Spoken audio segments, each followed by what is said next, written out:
భారత్లో ఎన్నో ప్రాచీన ఆలయాలున్నాయి. శైవ క్షేత్రాలకు ప్రాముఖ్యత ఎక్కువే అని చెప్పాలి. ఒక్కో ఆలయం వెనుక ఒక్కో చరిత్ర ఉంటుంది. అయితే తమిళనాడులో ఘనమైన చరిత్ర ఉన్న టెంపుల్స్ చాలా ఉన్నాయి. అందులో ఒకటి తంజావూరు జిల్లా కుంభకోణంలో ఉన్న ఆదికుంభేశ్వర ఆలయం. ఇక్కడ శివుడు లింగ రూపంలో దర్శనమిస్తారు. ఆ లింగాన్ని స్వయంగా శివుడే తయారు చేశారని ఇక్కడి చరిత్ర చెబుతోంది.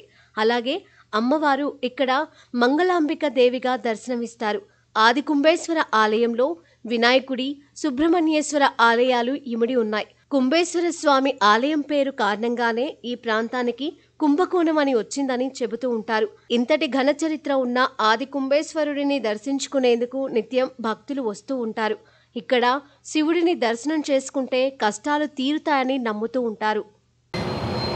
తమిళనాడు తంజావూరు జిల్లా కుంభకోణం పట్టణంలో ఉండేటువంటి ఆదికుంభేశ్వర ఆలయం ప్రసిద్ధ శైవ క్షేత్రాలలో ఒకటి.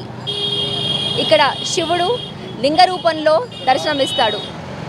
ఆదికుంభేశ్వర ఆలయానికి కుంభకోణం పట్టణం పైనే పేరొచ్చింది అని కూడా చెప్తుంటారు.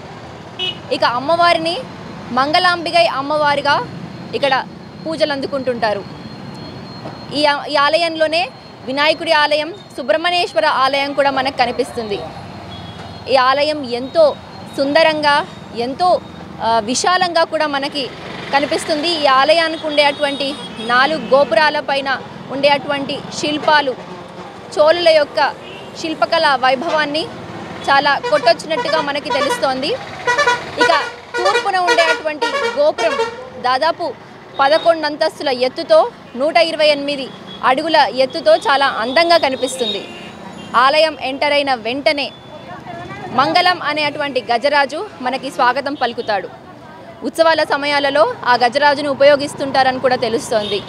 అంతేకాదు ఉత్సవాల సమయాలలో ఉపయోగించే అటువంటి ఆవుల కొట్టం, అలాగే ఇక్కడ ఉండేటువంటి వాహనాలు, సిల్వర్ ప్లేటెడ్ వాహనాలు కూడా ఎంతో సుందరంగా మనకి కనిపిస్తుంటాయి ఈ ఆలయానికి ఎంటర్ అయిన వెంటనే.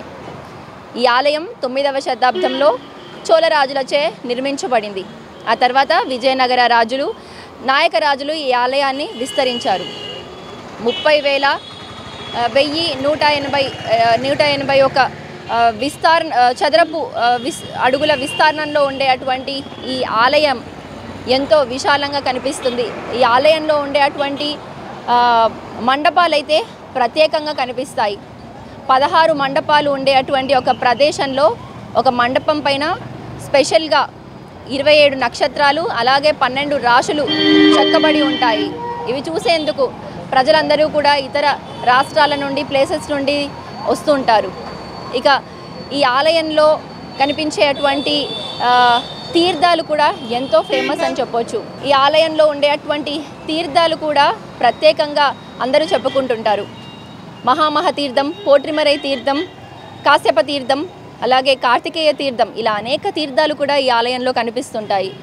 ఇక ఈ ఆలయంలో కనిపించేటువంటి మండపాలు కూడా ఎంతో ఫేమస్. 16 మండపాల స్థలంలో ప్రత్యేకంగా టూరిస్టులు అందరూ వచ్చి ఫోటోలు దిగుతుంటారు. ఒక పిల్లర్ పైన 27 నక్షత్రాలు, 12 రాసులు చెక్కబడి ఉంటాయి. ఇది చూసేందుకు ప్రజలందరూ కూడా వస్తుంటారు. ఇక ఈ ఆలయానికి ఒక చరిత్ర ఉంది. పురాణ కథ ప్రకారం బ్రహ్మదేవుడు కలశంలో, ఒక కుంభంలో సృష్టి విత్తనాలు వేసి భూమి మీదకి పంపిస్తాడు. శివుడు బాణంతో ఆ కుంభాన్ని విచ్ఛిన్నం చేస్తాడు. ఆ కుంభం ముక్కలుగా అయ్యి ఇక్కడ కుంభకోణంలో పడింది అని కూడా చెప్తుంటారు.